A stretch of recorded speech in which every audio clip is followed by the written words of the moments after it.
So, Jane, tell me, what's the difference between new and second-hand containers? And which one might be best for storage, for example? They can both be used for storage. It's just a matter of how long you use it for. With a second-hand container, they're around about 10, well, more 15 years old.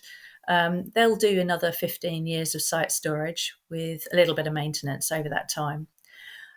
With a new unit, we reckon about 40 years probably 40 they'll last. years. Yeah, because with a second-hand container, they're around 15 years old, but they've been used for shipping. So they've been out in the high seas. They've been handled a lot around the depots and the docks across the world. But with the new containers, I know they're built in China, and they're used for one cargo to get into the UK. Um, or other countries, obviously. But they've not been exposed to the elements or the handling as much, and a new one does look a lot tidier. So yeah, it's horses for courses, really. People buy a second hand perhaps for the price.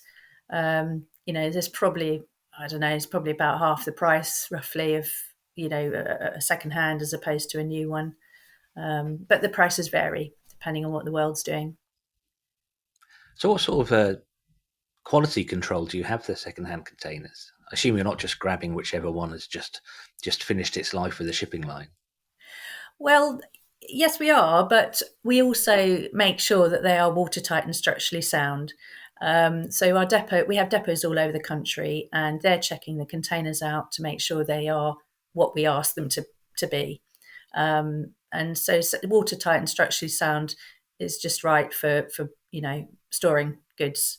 So you don't have any leaking. You should be fine for a few years. With a second-hand container, I say 15 years of site storage, but you will need to do some maintenance over that time, checking the roof and the door hinges, that sort of thing. So